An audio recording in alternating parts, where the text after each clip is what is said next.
So I thought I'd just cover the subject because I've never really talked about it, although I mentioned briefly in some of my workouts what kind of shoes I was wearing. But what kind of shoes should you wear in the gym? And years ago I made the mistake of wearing Nike Airs and different types of heeled type shoes, and these are great for running and everything, but when it comes down to weight training, especially when you're doing lunges or squats, you really want to have your foot flat on the ground. Now I know that some people want to prop their heels up because they want to put more of the stress on the knees, but in my experience this is actually not a very good idea. I think this actually just puts more wear and tear on the knees, and the knees are inherently a weaker joint than the hips, so it makes more sense that you want to put more of the stress on the hips when you're squatting or lunging. The other thing is that when you have an air pocket in a shoe or a heel and it's slightly unstable, instability can lead to injury because it just takes a moment of instability with an excessive amount of weight, and then that's it, you snap something. So ultimately what you want to do is have a flat type shoe, and I'll show you a shot. This is the shoe that I wear. I wear these Adidas type skate shoes, and you could choose what kind of shoe you want to wear. Maybe it's a wrestling shoe, maybe it's a dance shoe, I don't know, but something that's flat. A shoe that's flat is going to be probably the best idea for you. That way when you're lunging or you're doing walking lunges or anything, you're not going to be rolling an ankle,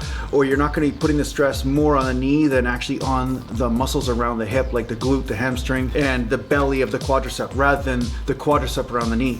A lot of people think that in order to train quads, you need to put the stress around the knee, and that's not necessarily true. To put the stress on the vastus medialis, which is the quad that is close to the knee, because quad symbolizes four, okay? Quad means four muscles, quadricep, okay?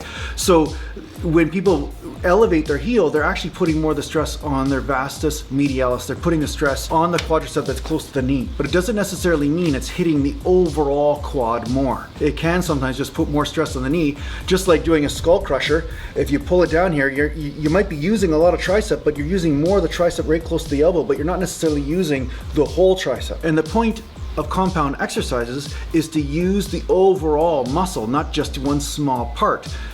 When you want to just do one small part, that's called an isolation movement, not a compound movement. You're free to find your own creative way to experiment with your angles and compound movements and how you do things in your groove, to alleviate as much stress as possible from the joints and transfer that to the muscle bellies, okay? Because each person's, it's going to be a little bit different. But ultimately I find when you put a heel up on the shoe or you wear a running shoe when you're squatting, it creates a nasty combo of instability as well as transferring the stress more to the knees instead of the hips. Okay, so anyway, that's my 2 cents. That's my experience. You can try it and experiment with it yourself, but ultimately this is what worked for me, and I hope that helps you. And thanks to you guys out there that have been sharing my stuff on Facebook and Google and all that, and take care for now.